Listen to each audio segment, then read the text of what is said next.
It's such a joy to bring Reverend Linda back to Unity Center of Davis. I was gonna, try to pull some things up for a bio, and I thought she's like family. I don't need to pull things up for a bio.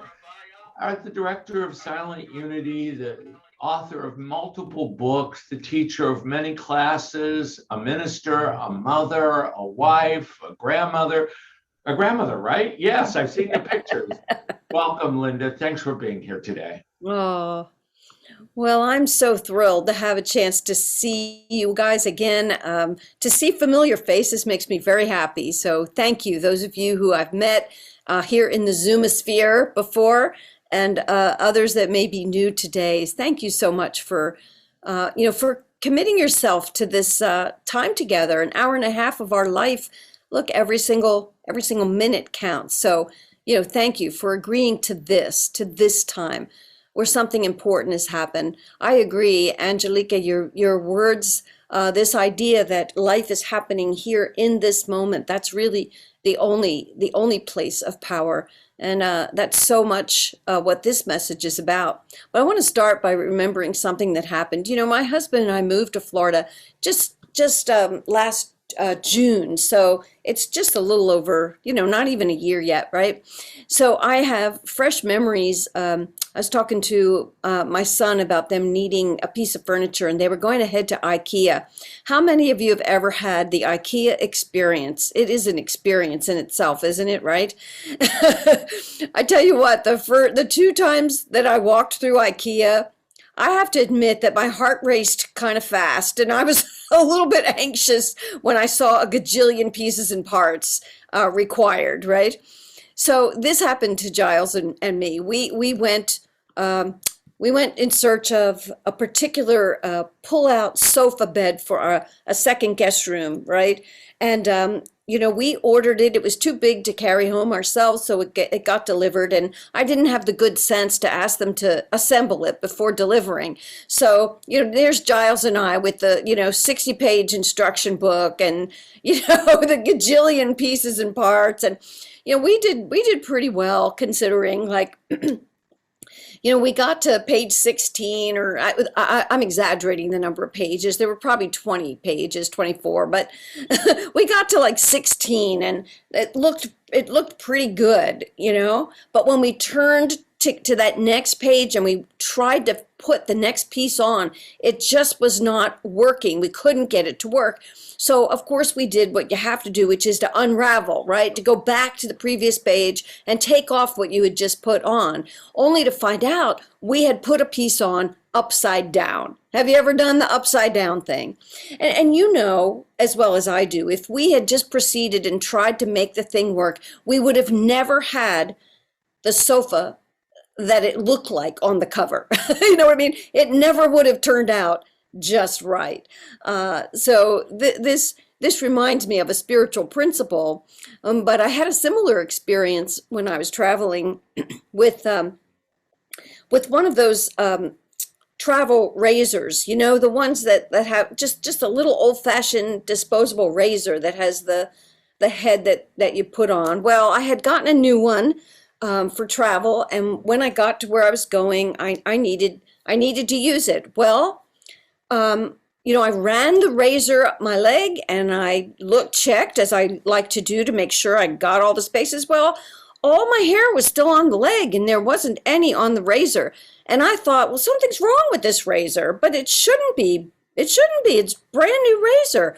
What's the matter with it? Short story, I ended up going to the front desk, got a different razor, took care of everything I needed to, and fine. When I was drying my leg and I got down to my big toe, which was very tender for some reason, I paused. And when I paused, I remembered the head of the razor had fallen off, and I had reattached it.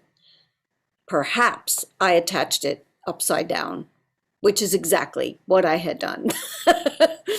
So, to me, these were a couple of messages about upside down that my daughter Alicia and I encountered when we were writing my third book, Her First, This Life is Yours, Discover Your Power, Claim Your Wholeness, and Heal Your Life. We discovered our own uh, our own prevalent thinking that was so much the thoughts that had been given us, not the thoughts that we sort of subscribed to consciously, but we started to encounter what we think of as really upside down thinking. The predominant upside down thought in humanity, common to humanity nowadays, is this: I am only human. And just like it, humanity is weak. Humanity is sinful, you hear in traditional religion, and fallen. Now, we don't like to believe that in a Unity church, and certainly we don't teach that in Unity, do we? And Alicia is a Unity kid. She was raised in Unity. She's 39 now, so she has a strong Unity life, right? But we kept getting confronted with this message sort of in the background that says that something could be missing, wrong, or broken about us. And this, again, on the surface, we would never believe that, but we kept coming back to it again and again, the messages that we had been given and that our culture has been given. And I have to say, I'm seeing these as the great upside down thoughts and beliefs in our world. You know, sometimes very insidiously, that message just kind of slips in, and I hear myself say something self-denigrating, right? I hear myself say something that devalues my esteem for myself, or my respect for myself, right? Sometimes I look in the mirror and I have those thoughts. And here's what we came to conclude is that our culture is just prevalent, is just set up with this primary message, right? Religions that most of us were raised in told us that not only is something wrong with us today, but we were actually born that way, right? Born in sin, that sort of tenet of Christian thought. You know, even when we say we know better, we see the systems in our world today, in our Western society today. Think of our medicine. They were built on this, determining to see something wrong, right? I mean, that's when you go to the doctor, and the doctor is duty bound to like find that thing that's wrong with us. I mean, this is part of Western medicine. Eastern medicine doesn't even think like that. In Eastern traditions, the reason you go to see a provider is to stay well. You go for that reason. What a totally different, upside down sort of Western thought. Think about our penal system even. I mean, our penal system today that is determined to demonize and condemn wrongdoers. What if we lived in a society? Now, I've read that there is some kind of society in some African country. I hear different ones. I think it's probably a myth. But imagine, what if there were a culture that when someone behaved, outside of the code, or somebody was a wrongdoer in that culture, that what if the community got together and gathered around that person and embraced them, reminded them of the truth about them, reminded them of the times when they behaved well, and asked them to do something that would be good for the rest of the community to demonstrate their true nature. I mean, the fact that this is a story that I've heard and maybe you've read, whether it's true or not, it's certainly a longing. It's certainly something we would like to imagine we could do. But this is, again, indicative of the upside down mentality. And so what happens really when we have a long-standing influence of that message, as most of us have had? Well, then this is why in religion especially, people started looking for a savior. Right? We can't save ourselves. We're weak, we're limited, we're helpless, we're sinners. we're not worthy, we need a savior. And so you can see how religion got set up to find an external force that could swoop in and save us and redeem us. And I like to think the way that this has been expressed in some traditional religions is, that almost like God requires us to remain weak so that God can be strong. I heard a song on Christian radio one time that was such beautiful melody. And then I heard the lyrics and they were singing, brokenness is what you need from me. They were singing this to God, singing, God, brokenness is what you want from me. Why? Because if we humans are broken, then God can be great. God can be a powerful force. And that sounds totally unlike what we teach in Unity. You know this, and I know you're beyond it, but I'm emphasizing it for a point because not a one of us has missed the subtleties of those influences in some ways in our own life experience, right? But it is good to know, isn't it, that we are in a kind of community where we realize that's not the kind of God that we need or subscribe to, right? That instead in Unity, we really anchor ourselves in a right side up sort of understanding. And that right side up is that not only are we human, we are divine. Not only are we human, subject to all the human thoughts, feelings, experiences, but we are divine, which means that we have capacities well beyond what we would believe if we were to see ourselves as only human. Are you with me on that? We're in agreement on that, aren't we? So, just to take this in though, to say to myself, when I reach the end of what seems to be a human limitation, there's more to me than that. What a freeing idea that I can spill out beyond the perception of myself as a contained and limited human. This takes me to come to see where healing really happens and what healing really is. Because the kind of mentality that leads us to seek a savior, then we depend upon that deity to heal us, right? And so the prayer and the work in a healing time is, you heal me, God, you heal me. But the work that is much more, I guess you could say, takes much more responsibility, right? And takes us to know that we are saved by the freeing teachings that we internalize and that we practice and that we prove in our lives. And that is the saving power. And for that, we realize that that we don't need that rescuer, and that instead of healing happening to me, I heal when I begin to claim and live by the principle.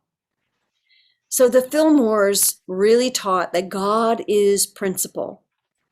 Myrtle said, God is principle, not cold-hearted principle like mathematics, but the love principle, the life principle, the strength principle. And she was referring to our 12 powers, our incredible capacities, each one of them a principle that we can claim and cultivate and lean into and express and prove in our lives.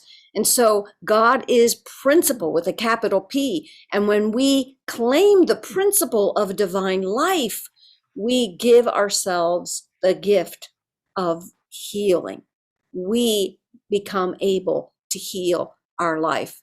Does this make sense to you, Unity students and teachers? Yeah. So what if we could become masterful in using our spiritual powers, right? In our divine audacity, right? And especially at times when we're in the midst of unwanted conditions, because principles are great at any time, but they're especially great when we need them. They're especially great when we can actually take hold of them and practice them and embody them in our lives, right? Jesus did this. We have evidence of this in the scriptures, that Jesus was fully human and fully divine. With a person right in front of him, Jesus just knew his divinity. He knew his fully divine, that part of him. He knew it about himself, and he knew it about the person he was standing with. Nowhere did Jesus say, "Let me heal you." Nowhere did Jesus say, "I have healed you."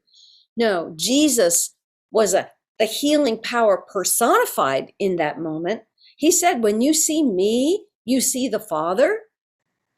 Well, he was standing in his Christ identity. He was standing in his divine identity.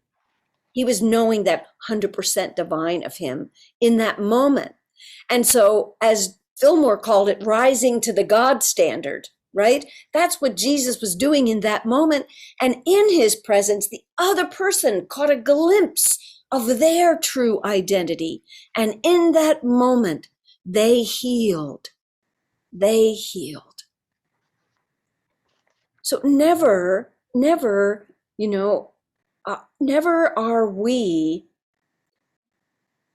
is healing happening by means of someone else or by some other force coming into our life. Healing is our activity that happens in our present moment experience when we claim the principle of wholeness, of divine life. Wow.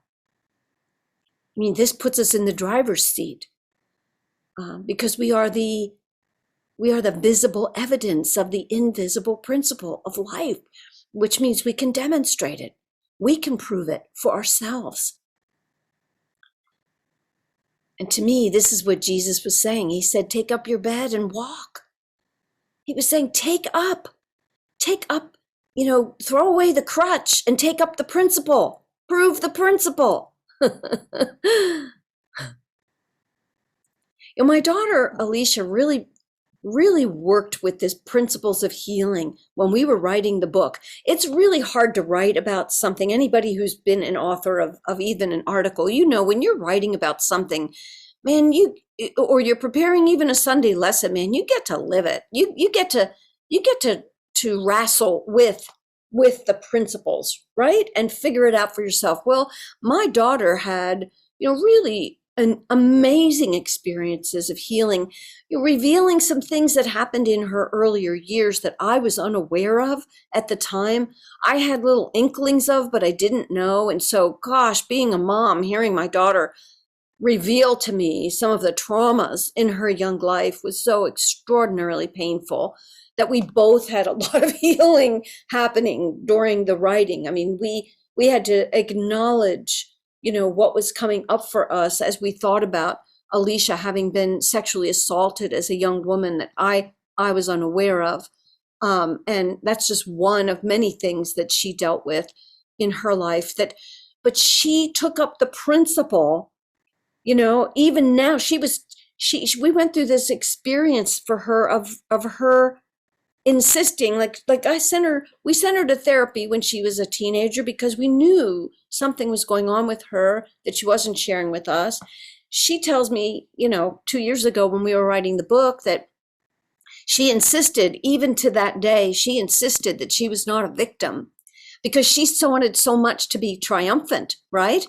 But what she did was never acknowledge the trauma and the pain. The human of Alicia had to acknowledge and finally come to grips with the fact that she was in a position where she was victimized in this exchange.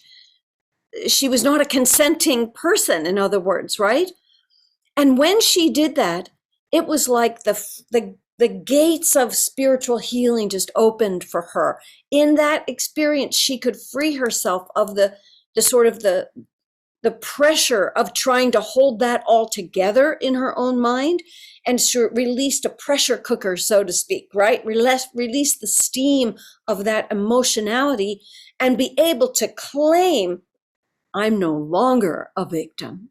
I triumph. I heal my life. And she was able to make new decisions today that she had felt unable to do for many years. She was able to see herself in a light of kindness and generosity and innocence.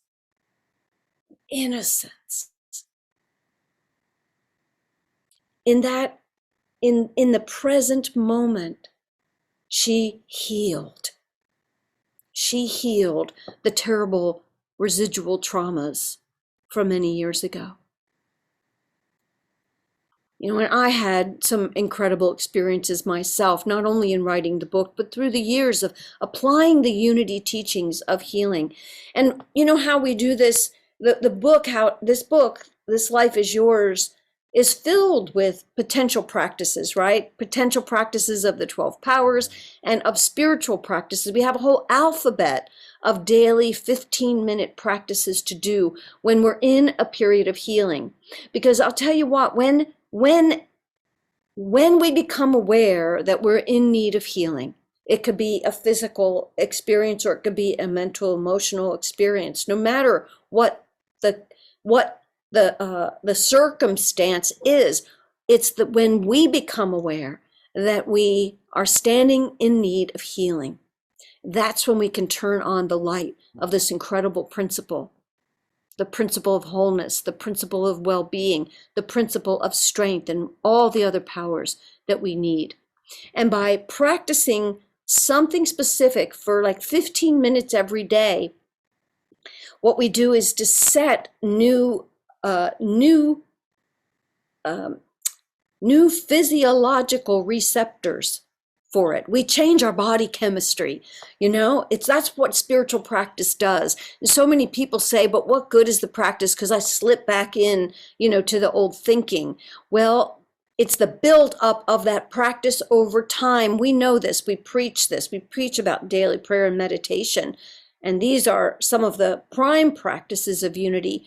But there are so many things that we could choose to do. And I like to say, when I'm in a time of healing, especially if I'm in a healing from an illness process, for example, I need to spend at least as much time on spiritual practice as I do on the medical protocols that I have to do to manage my day. Why? Because I am building up a body chemistry that is the healing force that allows the cells of my body to heal and allows me to recover. This is not magic, and it's not done by supplication. It's done by our claiming the fullness of our 100% divine. We find our divine, right? And we find it right within our own minds. Unity is a transformative discipline. The whole of healing is about changing our mind. It's about up-leveling our mind. It's about taking up our bed and walking, which is to get off the thoughts of all that's been going wrong, to literally discipline ourselves to stay out of that business and to stay in the business of what's alive right here and now in this moment. Because healing is not a future endeavor. Healing happens right now, thought by thought, practice by practice. So taking ourselves to the right side up of life instead of focusing on the upside down where we're helpless is the real key in unity practice. So I thank you for just your attention on this subject today, to realize there's never a time when you are unable. I mean, there's never a time when I am unable. I find my able. I find my divine ability, right? I find my divine identity and I lead with that, and I intend every day to do something that promotes wholeness and well-being. And that whatever is going on, that thing, that circumstance takes care of itself when I take very good care of myself spiritually. And so it is, and so it is.